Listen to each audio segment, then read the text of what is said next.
우리 지난주 요절 말씀 베드로전서 5장 10절 말씀이었습니다. 우리 같이 한번 먼저 읽고 오늘 본 말씀을 공부하도록 하겠습니다. 모든 은혜의 하나님 곧 그리스도 안에서 너희를 부르사 자기의 영원한 영광에 들어가게 하시니라. 잠깐 고난을 당한 너희를 친히 온전하게 하시며 굳건하게 하시며 강하게 하시며 터를 견고하게 하시리라. 아멘. 오늘 우리가 공부할 말씀은 창세기 20장, 21장 두 장의 말씀을 오늘 살펴보려고 하는데요. 먼저 20장 1절로 7절 말씀을 제가 봉독하겠습니다. 창세기 20장 1절로 7절 말씀 제 성경 구약성경 25면에 있습니다. 천천히 제가 읽을 테니까 같이 따라서 같이 읽어주시면 좋겠습니다. 아브라함이 거기서 네게부 땅으로 옮겨가 가데스와 술 사이 그랄에 거류하며 그의 아내 사라를 자기 누이라 했으므로 그랄 왕 아비멜렉이 사람을 보내 사라를 데려갔더니 그 밤에 하나님이 아비멜렉이 현모하시고 그에게 이르시되 내가 데려간 이 여인으로 말미암아 내가 죽으리니 그는 남편이 있는 여자입니다. 아비멜렉이 그 여인을 가까이 하지 아니하였으므로 그가 대답하되 주여 주께서 의로운 백성도 멸하시나이까 그가 나에게 이는 내 누이라고 하지 아니하였나이까 그 여인도 그는 내 오라비라 했사오니 나는 온전한 마음과 깨끗한 손으로 이렇게 하였나이다. 하나님이 꿈에 또 그에게 이르시되 내가 온전한 마음으로 이렇게 한 줄을 나도 알았으므로 너를 막아 내게 범죄하지 아니하게 하였느니 여인에게 가까이 하지 못하게 함이 이 때문이라. 이제 그 사람의 아내를 돌려보내라. 그는 선지자라. 그가 너를 위하여 기도하리니 내가 살리니와 내가 돌려보내지 아니하면 너와 내게 속한 자가 다 반드시 죽을 줄 알지니라. 아멘. 지난주에 18장 쭉 공부하면서 우리가 몇 가지 19장 2장을 공부하면서 어떤 내용을 좀 간단하게 좀 되새기하는 의미에서 요약을 해보겠습니다. 설교 노트에도 있을 것입니다. 멸망당을 위기 앞에서는 수동 땅 고모라 땅을 위해서 하나님의 은혜를 강구했던 아브라함을 우리가 지난주에 보았습니다. 그리고 소돔 사람들의 죄악, 우리가 어떤 큰 죄였는지 우리가 살펴봤죠. 동성애자 문제였던 것을 우리가 보게 되었습니다. 근데 그럼에도 불구하고 아브라함이 자기 조카, 사랑하는 조카 롯 가족을 구원하기 위해서 그 성을 하나님께서 의인 50명, 줄여서 물론 10명까지 내갔지만 그런 그 땅을 좀 용서해달라고, 구해달라고 롯의 가족을 살려달라고 중보 기도했던 것을 우리가 보았습니다. 하나님이 롯에게 생명을 또 삶을 선택할 기회를 허락하셨던 은혜를 주셨던 것을 보았습니다. 그런데 하나님은 철저하게 이 소돔과 고모라 성을 멸망시킴으로 해서 악을 철저히 심판하시는 하나님. 그러나 동시에 하나님은 긍휼을 아낌없이 베푸시는 하나님인 것을 우리가 살펴보았습니다. 물론 우리가 마지막에 살펴보지는 못했지만 19장 30절로 38절에 보니까 모압 자손과 암몬 자손이죠. 이 두 족속이 어떻게 출생했는가를 우리가 살펴보게 됐습니다. 물론 롯의 그 두 딸들을 통해서 이 두 족속이 이제 탄생하게 된 역사를 19장 마지막에 기록한 것을 볼 수가 있습니다. 자, 오늘 20장으로 넘어오면 아브라함과 아비멜렉이라는 인물이 등장합니다. 물론 아비멜렉은 가나안 원주민, 그러니까 이방 사람이죠. 혈통적으로는 그런 원주민의 왕인 것을 보게 됩니다. 오늘 본문 1절에 보니까 아브라함이 거기서 네게부 땅으로 옮겨가 그랄에 거류하며 이렇게 해서 그랄 땅이라는 지명이 등장을 합니다. 그리고 거기에서 어떤 일이 벌어졌는가? 2절에 보니까 그의 아내 사라를 자기 누이라 하였으므로 그랄 왕 아비멜렉이 사라를 데려가서 아내를 삼고자 했던 것을 이제 기록하고 있습니다. 이게 아비멜렉 왕, 그랄 왕이라고 되어 있습니다. 이 아비멜렉 이름 자체가 아버지는 왕이시다 뭐 이런 의미를 갖고 있는 인물인데요. 어쨌든 그가 왕으로 있던 그랄 땅에 아브라함이 이제 거주하게 되었는데 거기에서 그 아내 사례를 보고 아비멜렉이 좀 욕심이 났던 것 같습니다. 그래서 그를 데리고 갔다 아내로 삼기 위해서 데리고 갔다 이런 의미죠.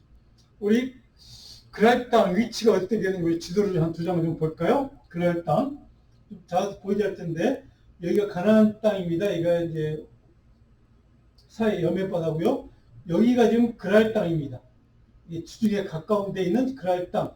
그리고 여기가 부엘세바라고 되어 있습니다. 우리 이따 나옵니다. 지면 부엘세바 그랄 땅이 아마 가까운 지역이 있는 것 같습니다. 근데 여기 전체가 바로 여기를 우리가 이따 나오겠지만 이제 사막입니다. 우리가 다음 지도 한번 볼까요? 여기 보시면 그랄 땅이 바로 여기 있죠. 그다음 부엘세바가 여기가 있습니다. 그리고 이제 조금 올라가면 예루살렘 성이 있고 이렇게 된 지역입니다. 자, 여기에서 아브라함이 두 번째로 똑같은 실수를 반복하는 게 2절부터 쭉 기록되어 있습니다. 아브라함이 12장 후반절을 보니까 기근 때문에 애굽 땅으로 내려갔죠. 그래서 애굽 땅에 내려가서 보한 실수가 하나 있었습니다. 아내 그때 당시에 이 사례를 자기 누이 동생이라고 속였던 그런 실수. 근데 여기 오늘 본문의 20장에 동일한 실수를 반복하는 것을 기록해 놓고 있습니다. 아브라함이 자신의 위기를 모면하려고 하는 그런 모면하려고 하는 생각 때문에 정당하지 못한 수단 그것을 동원했다는 것이죠. 왜 그런 수단을 동원했을까? 그 배후에 아브라함의 마음속에 여전히 하나님의 약속에 대한 불신이 자리 잡고 있었다는 사실을 우리는 여기서 깨닫게 됩니다. 하나님의 약속을 온전히 신뢰하지 못했기 때문에 인간적인 꾀를 자기 딴에는 그래도 뭐 좋은 지혜라고 생각했을 것입니다. 그것을 동원을 해서 위기를 모면하려고 했던 바로 아브라함의 그 마음속에 있는 근본적인 동기 이유는 바로 하나님의 약속에 대한 불신이 자리 잡고 있음을 보게 됩니다. 자, 그런데 바로 그날 밤에 아비멜렉이 그렇게 행동을 취한 다음에 3절에 보니까 그 밤에 하나님이 아비멜렉의 꿈속에 현몽했다. 꿈속에 나타나서 하나님이 환상 가운데 그를 이제 책망하는 이야기가 3절 가운데 기록되어 있습니다. 하나님의 약속이 이루어져야 되는데 사라를 통해서 약속의 후손을 생산해야 될 그러한 계획이 하나님의 계획이 뜻이 있는데 바로 그 계획, 하나님의 약속이 지금 깨어질 위기의 순간입니다. 그 절체절명의 위기의 순간에 하나님이 그것을 모른 채 내버려두지 않고 직접 간섭, 개입하시는 것을 오늘 본문은 우리에게 증언해주고 있습니다.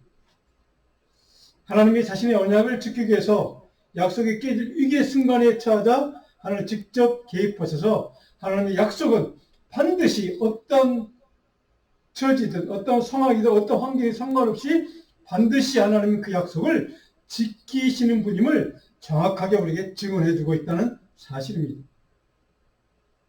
그래서 아비멜렉이 좀 억울했던 것 같습니다. 아니 하나님 내가 그것을 알고 그런 것도 아니고 아브라함도 그렇고 사라도 그렇고 누이 동생 관계라고 친척 혈연 관계라고 그렇게 얘기했던 것을 듣고 나는 그를 믿고 그를 아내 삼으려고 데리고 왔는데 나는 죄가 없습니다. 나는 의로운 사람입니다. 의로운 백성도 사절에 보니까 하나님께서는 의로운 백성도 의로운 사람도 멸하시는 분입니까? 라고 하는 하나님의 공의를 지금 공의에 대해서 질문을 제기하는 이야기를 하고 있습니다. 아비멜렉은 자신은 죄가 없다고 좀 항변하는 것이죠. 그래서 5절에 보니까 그가 아브라함이 나에게 그는 내 누이라고 하지 않았습니까? 아니 사라 본인도 그런 내 오빠라고 얘기했던 것을 듣고 나는 그것을 믿고 좋은 뜻으로 그를 아내를 삼으려고 데려온 죄가 그것밖에 없습니다. 그걸 어떻게 내가 죄가 있다고 할 수 있습니까? 나는 죄가 없는 의로운 사람입니다. 그런 나를 하나님은 심판하려고 하십니까? 라고 하는 항변이었습니다. 물론 그 말은 틀림이 없죠. 맞는 이야기입니다. 그래서 하나님이 그 아비멜렉 왕의 주장을 항변을 수용을 하십니다. 그리고 6절에 보니까 내가 온전한 마음으로 이렇게 한 줄을 나도 알았으므로 하나님이 알았다는 거죠. 네 마음이 어떤 뜻으로 그렇게 했는지 내가 알아. 그래서 내가 너를 용서해 줄 거야. 내가 이것은 내가 범죄하지 못하도록 내가 지금 나타나서 너에게 경고하는 거야. 그렇게 하지 말라고 막는 거야. 라고 하나님이 그에게 대답을 해 주십니다.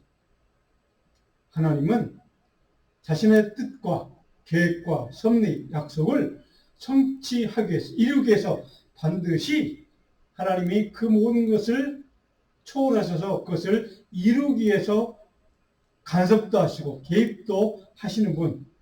이렇게 아비멜렉 입장에서는 큰 은혜를 베푸는 하나님인 것을 바로 오늘 우리가 볼 수가 있습니다. 아비멜렉은 바로 그 하나님의 음성을 듣고 하나님의 은혜를 경험했을 것입니다.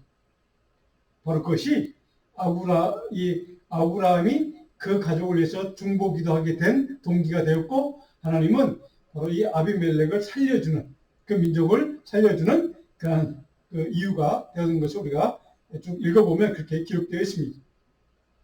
그래서 9절에 보니까 아비멜렉이 좀 섭섭했고 아마도 서운했던 것 같습니다. 그래서 아브라함을 불러서 따지기 시작합니다. 네가 나와 내 나라가 큰 죄에 빠질 뻔하도록 나를 죄짓게 만들었다는 거죠.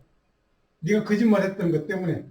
그것을 이제 항의했던 이야기가 쭉 9절에 기록되어 있습니다. 다른 말로 하면 아비멜렉이라는 인물은 비록 하나님과 직접적인 그러한 가나안 땅의 온주민이긴 했지만 하나님을 두려워할 줄 아는 영적인 분별력이 있는 인물이었던 것 같습니다. 그래서 하나님이 경고하는 것을 듣고 즉각 수용하고 이렇게 아브라함을 바로 그 아내를 다시 돌려보내주는 그런 인물로 기록되어 있습니다. 자, 그런데 아비멜렉이 아무리 생각해도 좀 섭섭했겠죠.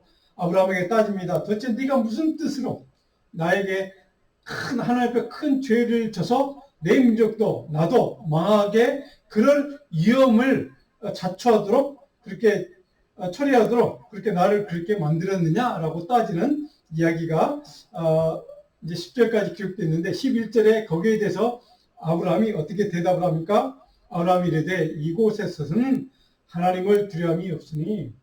자, 이 구절을 여러분 좀 주목해야 합니다. 아브라함이 그에게 거짓말한 이유를 이렇게 설명합니다.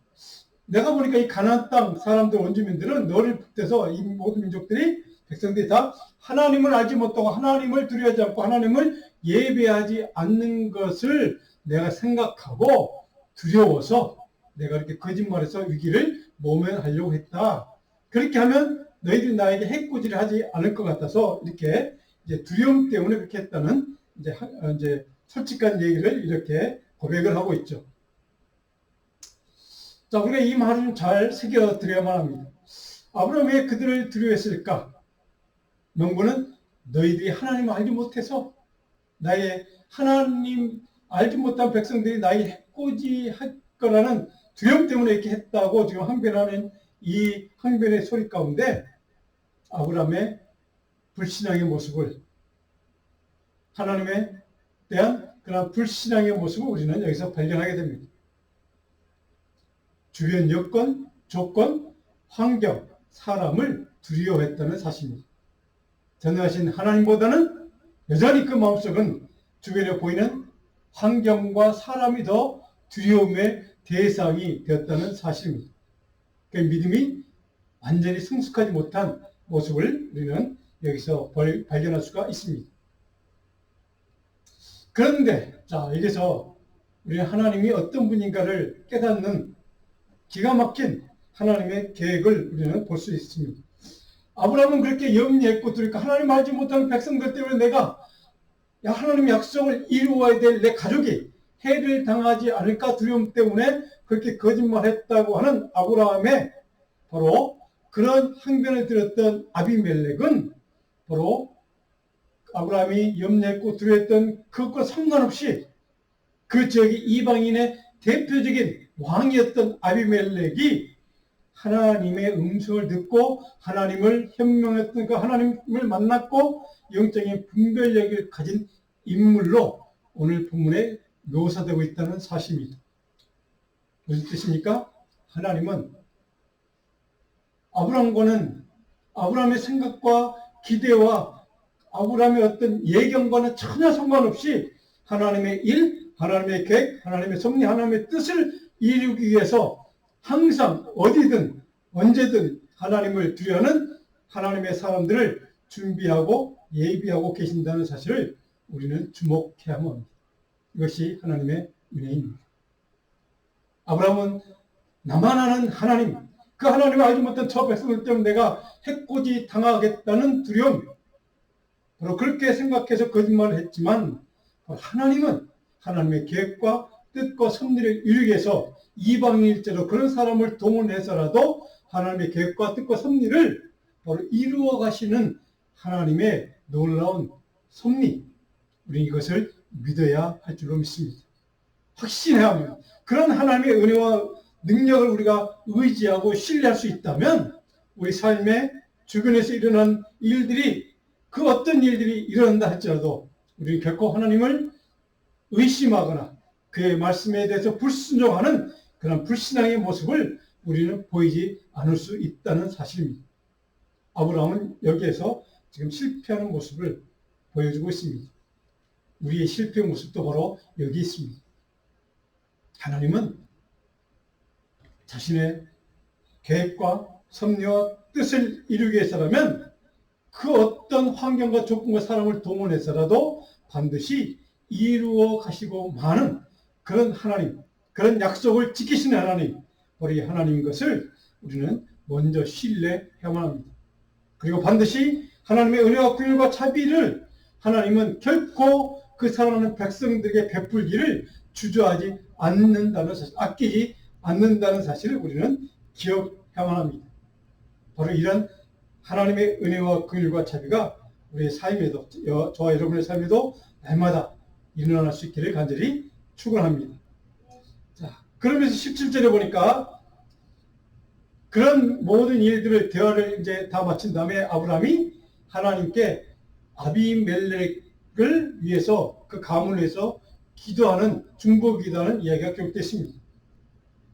하나님의 은혜를 체험하기 위해 그 은혜에 대한 감사의 태도와 마음이 아브라함을 가득 채웠다는 것이죠. 아마 감동했을 것입니다. 아, 하나님은 저런 인물을 통해서도 하나님의 약속과 계획과 뜻, 내게 주신 그 약속을 이루어 가시는 분이구나 라고 깨달았던 그 순간 아브라함의 믿음이 더 깊어지고 더 성숙하고 더 성장했을 것입니다. 그리고 그 마음속에는 감사와 기쁨이 넘쳤을 것입니다. 그래서 그 믿음으로, 그 성숙한 믿음으로 아비멜렉, 비록 자기를 해코지하려고 했던 그런 인물이지만 바로 그 감사의 마음과 하나님의 긍휼과 은혜를 경험한 다음 믿음이 깊어져서 그 영혼을 위해서라도 그 가문을 위해서 아브라함은 기도할 수 있는 이런 믿음의 사람으로 깊어지고 성숙해졌다는 사실입니다. 바로 이것이 아브라함이 이 사건을 통해 경험했던 바로 믿음의 성장의 모습, 성숙의 모습을 우리는 여기서 발견하게 된다는 사실입니다. 자, 그런 아브라함의 믿음의 성장과 또 감사와 기쁨이 충만했던 그 마음 속에 하나님이 그것을 기뻐 받으셨던 것 같습니다. 그래서 하나님의 은혜가 계속 이어지는 사건을 우리는 다시 21장에서 만나게 됩니다. 21장 1절로 7절에 보니까 어떤 사건입니까? 이삭, 약속의 그 아들, 후손을 이어갈 그런 약속의 아들이 출생하는 것을 기록하고 있습니다. 21장 1절에 보면 우리 이렇게 되어 있습니다. 같이 한번 21장 1절을 읽어볼까요? 여호와께서 말씀하신 대로 사라를 돌보셨고 여호와께서 말씀하신 대로 사라에게 행하셨으므로. 아멘. 저는 이 말씀을 오늘 여러 번 반복해서 읽을 수밖에 없었습니다. 이유는 두 번이나 이 한 구절 속에 똑같은 말이 반복됐습니다. 그러니까 말씀하신 대로, 여호와께서 말씀하신 대로, 여호와께서 말씀하신 대로, 하나님이 약속하신 대로 하나님은 행하셨고 지키셨다는 사실. 약속을 반드시 하나님은 지키시는 분이라는 것을 이 한 구절 속에 이렇게 강조하고 있다는 사실 때문에 있습니다. 하나님은 약속하신 말씀을 반드시 지키시는 분입니다. 얼마나 감사했는지 모르겠습니다. 하나님은 분명히 우리에게 주시는 성경에 기록되는 약속의 말씀, 그 은혜의 말씀, 구원의 말씀을 반드시 지킬 것을 우리는 확실해, 분명하게 믿을 수 있기를 간절히 축원합니다. 이것이 믿음이고 이것이 믿음의 백성들에게 주시는 하나님의 놀라운 은총인 줄로 믿습니다. 바로 이것을 아브라함은 지금 경험하고 있습니다. 여호와께서 말씀하신 그대로 내 삶에 주신 그 약속을 하나님 반드시 이루시는 분이구나 하는 것을 깨닫고 이삭의 출생을 이렇게 이야기를 기록하고 있는 사실을 우리는 보게 됩니다. 하나님의 은혜의 물줄기는, 하나님의 긍휼의 은혜는 인간의 사정과 행동과 환경에 따라 결코 변하지 않는다는 사실입니다. 결코 하나님의 약속은 우리의 사정과 형편과 환경에 상관없이 반드시 이루어 주신다는 사실. 이 은혜만 우리가 기억해도 하나님에 대한 신뢰가 흔들리지 않을 수 있을 줄로 믿습니다. 그래서 2절에 보니까 사라가 임신하고 하나님 말씀하신 그 시기가 되어 여기도 하나님의 말씀하신 대로 그때 하나님의 때 약속의 시간에 아브라함에게 아들을 하나님이 주셨다라고 2절에 기록했습니다. 3절에 보니까 아브라함이 그 이삭이 태어나자 8일 만에 할 일을 행하다는 말씀대로 하나님이 명령하신 대로 할 일을 행하였더라. 자, 하나님이 말씀하신 대로 하나님의 때, 하나님의 시간에 이루어진 모든 일들이 약속이 다 이루어졌다는 사실을 이렇게 거듭해서 강조하고 반복해주고 있습니다. 왜 그럴까? 왜 이렇게 반복할까요? 강조하기 위해서. 반드시 하나님은 약속을 이루시는 분임을 믿으라는 겁니다. 확신하라는 겁니다. 하나님의 약속의 말씀과 하나님이 약속하신 이 모든 것을 반드시 성취하시는 하나님 것을 주목하고 신뢰하고 너희도 아브라함처럼 하나님께서 약속하신 지키시는 하나님께 대해서 아브라함도 8일 만에 할 일을 행함으로 아브라함도 동일하게 하나님 약속대로 명령대로 지켰던 믿음의 순종의 모습을 너희가 배우라는 뜻입니다.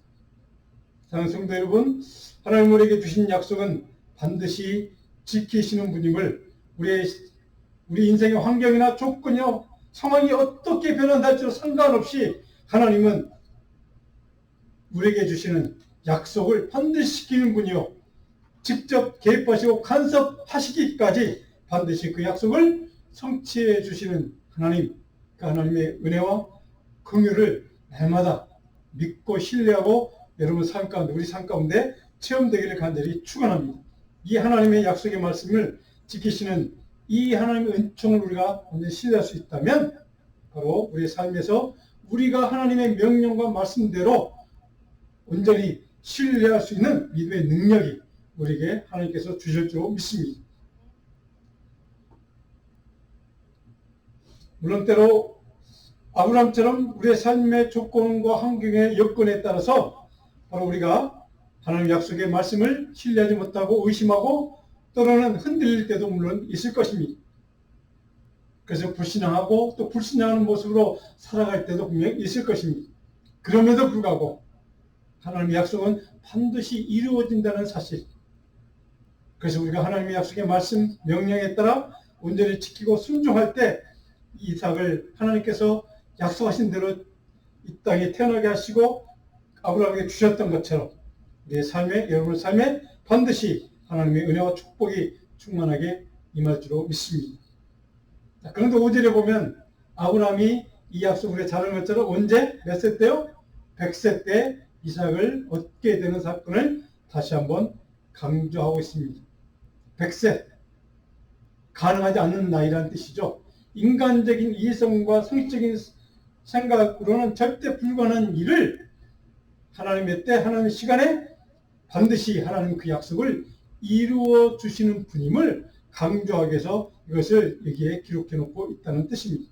인간의 시각과 생각에는 불가능한 일일지도 결코 가능하지 않은 일일지라도 하나님은 반드시 그 모든 불가능을 뚫고 그 약속을 약속하신 말씀대로 성취하실 수 있는, 이룰 수 있는 전능하신 하나님이심을 온전히 신뢰하라는 의미가 있습니다. 자, 그렇다면 이처럼 하나님의 약속의 성취는 우리가 어떤 유익을 줍니까? 오늘 21장 6절에 보면 이렇게 기록되어 있죠. 같이 한번 읽어볼까요? 사라가 이르되 하나님이 나를 웃게 하시니 듣는 자가 다 너와 함께 있으리로다. 우리가 잘 아는 이야기 아닙니까? 사라가 드디어 기쁨으로 감사함으로 충만해서 웃게 되었다. 모든 이 사건을 듣는 자들이 다 웃게 될 것이다. 왜? 기쁘기 때문에 하나님은 반드시 약속을 지키는 하나님, 인간의 상식적으로 불가능한 상황이고 조건이지만 그것을 뚫고 넘어서서 초월적인 능력으로 하나님 약속을 지켜준다는 사실을 들을 때, 알게 될 때, 깨닫게 될 때 모든 인간의 마음속에는 하나님 주신 기쁨으로, 하나님이 주신 감사함으로 충만하게 될 것이라는 유익, 그런 기쁨으로 감사로 충만하게 채워지는 유익을 우리에게 주신다는 사실을 간증하는 이야기가 바로 6절에 사라가 웃었다, 이 한마디 속에 들어있는 이 성경에 기록된 목적이랍니다. 기쁨과 감사로 충만한 인생을 살게 된다는 뜻이랍니다. 이삭의 출생 이후에 하나님의 약속의 자녀가 아닌 이스마엘이란 그 아들은 어떻게 되었을까? 그게 어떤 일이 일어납니까? 오늘 21장 8절로 21절을 보니까 이제 그 이야기를 자세히 기록하고 있습니다. 아브라함 가문이 쫓겨나죠. 하갈과 이스마엘의 그들이 어떤 삶을 살게 되는가? 9절에 보니까 21장 9절에 사라가 본즉 아브라함의 아들 애굽 여인 하갈의 아들이 이삭을 놀림이니라. 이삭과 이스마엘의 갈등이 이제 시작되는 이야기가 기록되기 시작합니다. 이스라엘의 약속의 아들이었던 이삭과 아브라함의 아들이긴 하지만 약속의 후손이 아닌 이스마엘 사이에, 형제 사이에 갈등, 민족의 갈등, 인종의 갈등이 시작되는 이야기가 바로 이 한 구절 속에 어마어마한 갈등의 역사가 이 한 구절 속에서 시작되고 있다는 사실을 우리는 깨닫게 됩니다. 10절에 보니까 이 여종과 그 아들을 내쫓으라. 사라가 아브라함에게 요청하니까 아브라함이 근심이 되었다. 11절에 보니까 그 일이 매우 크게 근심이 되었다. 아브라함이 괴롭겠죠. 이스마엘과 하갈을 쫓아낸다는 것, 바로 죽으라고 내모는 것이거든요. 그 사막, 그 당시의 환경과 여건에서 살 수 있는 길을, 그 길에서, 그 장막터에서 내쫓는다는 것은, 여인과 어린아이를 내쫓는다는 것은 그들을 죽음의 지경에 이르도록 그렇게 이제 내몬다는 뜻이기 때문에 아마 괴로웠을 것입니다. 그때 12절이 하나님께서 아브라함의 그 결정하지 못하고 있는 아브라함의 마음속에 결정할 수 있도록 하나님께서 이제 찾아와서 그에게 말씀하시는 이야기가 12절에 기록됐습니다. 아브라함에게 이르되 근심하지 말고 사라가 내게 이른 말을 다 들으라. 하나님의 뜻이라는 겁니다. 하나님께서 여기에 우리가 주목하고 기억해야 될 사실이 있습니다. 하나님께서도 약속의 자손과 그렇지 않은 약속의 자녀가 아닌 아들 사이를 분명히 구분을 하고 인정하고 있다는 사실입니다. 하나님의 약속의 자손인가 아닌가? 그것을 분명히 하나님은 구분짓고 있다는 사실입니다. 하나님의 축복의 자손인가? 하나님의 구원의 백성인가? 아닌가를 하나님은 반드시 구분하신다는 사실을 우리는 여기서 깨닫게 됩니다. 다른 말로 하면 하나님은 이스마엘을 긍휼히 여기긴 하시지만 약속의 자녀는 그는 아니라는 사실을 정확하게 확인해주고 있다는 사실입니다. 그렇다면 하나님은 하갈과 이스마엘을 어떻게 완전히 그들을 포기하거나 내버려 두는가? 아닙니다. 오늘 본문에 보니까 긍휼히 여기고 자비를 베풀고 하나님께 그들을 지키셨다는 것을 성경은 기록해주고 있습니다. 13절에 보니까 우리가 잘 아는 말씀인데 내가 그로 한 민족을 이루게 하리라. 14절에 하갈이 나가서 브엘세바 광야에서 방하더니 이제 물론 내쫓김을 당했습니다. 그 14절에 보니까 하갈이 나가서 이스마엘 데리고 나가서 브엘세바라고 하는 광야에서 방황을 했다. 자, 우리가 여기서 주목해야 될 사실이 있습니다. 하나님 약속의 자손이 아닌 사람, 하나님의 축복의 백성이 아닌 사람, 바로 그런 사람은 광야의 인생에서 방황하는 삶을 살 수밖에 없다는 사실을 우리는 이 두 사람을 통해서 깨닫게 됩니다.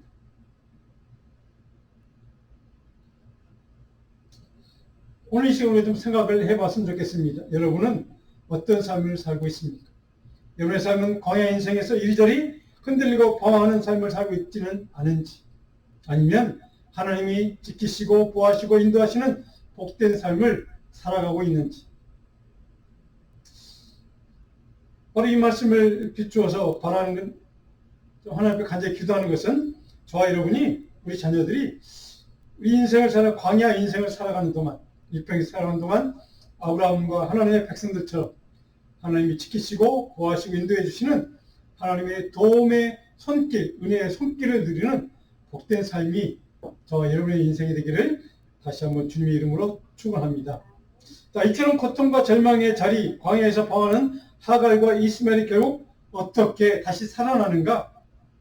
오늘 16절에 보니까 이렇게 그들이 광야에서 방황하는 모습을, 절망하는 모습을 기록해 줍니다. 그러니까 모자가 마주 앉아서 서럽게 소리내어 울었다는 겁니다. 절망의 울음을 울었다는 겁니다. 17절 보니까 그런 우는 두 사람의 모습을 보시고 하나님께서 드디어 간섭하기 시작합니다. 하나님이 그 어린 아이의 소리를 들으셨으므로 하나님의 사자가 하나님이 저기 있는 아이의 소리를 들으셨나이다. 하나님이 그들의 울부짖음을, 절망의 소리를 하나님이 광야에서 부르짖는 그 두 사람의 소리를 들어주셨다는 사실입니다. 그 모델을 하나님은 버려두지 않고 그들 삶의 은혜의 손길로 간섭하기 시작했다는 뜻입니다. 광야 인생에서 방황하고 어찌할 뻔 알지 못하고 갈 뻔 알지 못하던 인생, 이스마엘과 하갈, 저와 여러분 우리 인간의 삶을 하나님은 그저 포기하거나 절망하도록 내버려두지 않고 하갈처럼, 이스마엘처럼 하나님을 찾을 때, 간절히 부르짖을 때 그때 그들에게 살 길을 열어준다는 사실을 우리는 반드시 기억해야만 합니다. 광야 인생에서 우리가 유일하게 살 길, 우리 인생의 소망의 길, 절망에서 살아날 수 있는 유일한 길, 그것이 있다면 바로 이 두 사람처럼 하나님께 간절한 마음과 갈망하는 마음으로 도움을 간구하고 탄원하며 하나님께 부르짖어야만 합니다. 하나님의 은혜를 갈망하고 그래서 그 어떤 위기와 절망과 고통과 질병에서도 살아날 수 있는 유일한 길이 바로 오직 하나님께 구하는 방법, 이것밖에 없다는 사실을 우리가 깨닫고 그렇게 믿음으로 행할 수만 있다면 아브라함에게 주셨던 이 은혜, 오늘 하갈과 이스마엘의 경험했던 하나님의 구원의 손길을 저와 여러분의 삶에도 날마다 체험할 줄로 믿습니다. 저는 저와 여러분의 인생이 그런 복을 누리는 복된 인생이 되기를 간절히 소원합니다. 그래서 우리가 은혜가 풍성하신 그 하나님, 그 주님, 그 주님을 찾으며 갈망하며 주님의 은혜를 구하는 그런 삶이 될 때 하나님은 반드시 우리의 간구와 기도를 들어주실 것입니다. 그래서 하나님의 앞에 간절한 가입한 심령으로 간절하게 드리는 하갈의 간구를 하나님이 이렇게 반응하십니다. 19절입니다. 1장 19절 보니까 하나님이 하갈의 눈을 밝히셨습니다. 하나님이 드디어 하갈의 인생에, 이스마엘의 인생에 바로 그들을 간섭하시고 그들을 하나님의 은혜를 볼 수 있는 눈을, 영적인 눈을 뜨게 해주셨다는 겁니다. 그래서 그들의 사망에서, 절망에서 살아날 수 있는 길을 열어주셨다는 뜻이기도 합니다. 하나님께서 그들을 도와주시고 지켜주시고 보호하시는 은혜를 그들이 체험하게 되었다는 뜻이기도 합니다. 광야에서 방황하는 인생이 아니라 갈 뻔하지 못하고 헤매는 인생이 아니라 하나님을 찾는 인생, 하나님의 은혜를 입는 인생으로 그들의 삶을 이렇게 인도해 주셨다는 뜻이기도 합니다. 그래서 20절에 보니까 하나님이 이렇게 그들에게 은혜를 베푸십니다. 20절에 하나님이 그 아이와 함께 계십니다. 그들과 하나님께서 동행해 주셨음을 이렇게 증언하고 있습니다. 자, 그런 사건을 다 지나온 다음에 이제 마지막 21장 22절로 34절 마지막 절까지 보니까 아브라함이 이제 아비멜렉과 갈등이 있었죠. 바로 그런 갈등을 어떻게 해결하는가 하는 것이 그 21장 마지막 단락의 이제 주제입니다. 22절에 보니까 이렇게 기록되어 있습니다. 같이 읽습니다. 그때 아비멜렉과 그 군대장관 비골이 아브라함에게 말하기를 내가 무슨 일을 하든지 하나님이 너와 함께 계시도다. 아멘. 자, 이방 사람 아비멜렉 왕과 그 군대장관 비골이라는 사람이 아브라함을 찾아와서 우리가 보니까 당신은 하나님이 함께 하시는 분입니다. 라고 하는 고백과 간증과 증언을 해주고 있다는 사실입니다. 하나님이 아브라함을 어떻게 대하신가를 그들이 보고 지금 체험한 것을 간증하는 이야기입니다. 하나님이 함께 하시는 복, 하나님과 동행하는 복을 누리는 사람이 바로 당신인 것을 내가 믿습니다. 하나님이 지키시고 보여주는 사람, 하나님이 포기하던 사람, 당신이 믿는, 당신이 신뢰하는, 당신이 여기까지 인도하신 그 하나님이 당신을 긍휼히 여기시고 은혜가 함께하는 삶을 살도록 도와주시는 그 하나님과 동행하는 삶을 살고 있는 존재가 바로 당신인 것을 내가 이제 깨달았습니다. 당신은 하나님께서 함께하는 사람입니다. 하나님, 당신이 그 하나님과 동행하는 인생을 내가 옆에서 보니까 깨달을 수 있습니다. 이방인들에게 지금 아브라함이 하나님과 동행하는 삶을 살고 있다고 인정받는 믿음의 사람. 저는 저와 여러분들이 세상 사람들에게 이렇게 하나님과 함께하는 사람, 하나님이 인도하시는 사람, 하나님의 긍휼이 함께하는 사람이라고 인정받는 그런 믿음의 복이 있기를 간절히 축원합니다. 결국 이방인과 이 블레셋 땅의 왕 아비멜렉, 바로 이 아비멜렉과 아브라함 사이에 이제 계약이, 평화 조약이 체결이 되는 것을 31절로부터 몇 구절 속에 기록하고 있습니다. 30절에 보니까 서로 맹세했으므로 그것을 부엘세바라 이름하였더라. 부엘세바는 그러니까 7개 샘물이라는 뜻입니다. 그래서 제가 리빙 웰이라는 우리 교회 영어 이름을 여기 샘물이라는 여기에서 따온 말이긴 합니다. 샘물이라는 뜻입니다. 왜? 그래서 부엘세바가 어딘가 지도를 하나 볼까요? 여기입니다. 아까 여기 있습니다. 부엘세바, 여기가 그라리아죠. 부엘세바. 여기가 바로 전체가 네게브 사막입니다. 사막. 네게브 땅이라고 합니다. 그래서 네게브 사막 가운데 있는 부엘세바라고 하는 바로 여기서 샘물을 이제 팠던 이야기가 이제 기록되어 있는 본문 그 말씀이 있습니다. 33절을 한번 볼까요? 아브라함은 부엘세바에 거기서 영원하신 하나님 여호와의 이름을 불렀으며 드디어 아브라함의 이삭이 태어난 이후에 아브라함 믿음이 엄청나게 성숙해지고 성장하고 이제 깊어졌던 것 같습니다. 그래서 여기에서 영원하신 하나님 여호와의 이름을 부르는 믿음의 사람으로 아브라함이 온전히 성숙한 믿음의 모습을 보여주게 됩니다. 인간의 눈으로 상식으로 가능하지 않았던 일을 이루어 주신 하나님의 능력과 은혜를 체험한 후에 바로 아브라함의 이렇게 거룩하신 여호와 하나님, 영원하신 하나님, 하나님의 이름을 부르는 믿음의 사람으로 변화되겠다는 사실을 이렇게 증언해 주고 있습니다. 하나님과 동행하는 삶을 사는 사람, 하나님의 이름을 일평생 불렀던 아브라함, 이 아브라함처럼 저와 여러분, 우리 자녀들이 이렇게 하나님의 이름을 부르는 복된 믿음의 백성들이 다 될 수 있기를 주님의 이름으로 축원하고 축복합니다. 오늘 요절이기도 합니다. 말라기 2장 4절로 6절까지 말씀인데요. 말라기 2장 4절에 보면 이렇게 기록되어 있습니다. 레이지파에게 하나님께서 주시는 그런 은혜를 이렇게 말라기 선지자가 증언하는 이야기입니다. 만군의 여호와가 이르노라 내가 이 명령을 너희에게 내린 것은 레이와 세운 나의 언약이 항상 있게 하려 함인 줄 너희가 아리라. 그 5절 6절에 우리 같이 한번 읽어볼까요? 레이와 세운 나의 언약은 생명과 평강의 언약이라. 그가 나를 경외하고 내 이름을 두려워하였으며 그의 입에는 진리의 법이 있었고 그가 화평함과 정직함으로 나와 동행하며 많은 사람을 돌이켜 저에게서 떠나게 하였느니라. 아멘. 화평과 정직함으로 나와 동행하며 하나님과 동행하는 저와 여러분의 인생이 되기를, 그래서 많은 사람들이 주님께로 돌이키는 복음의 증거자가 다 되시기를 다시 한번 주님의 이름으로 축원하고 축복합니다. 기도하겠습니다.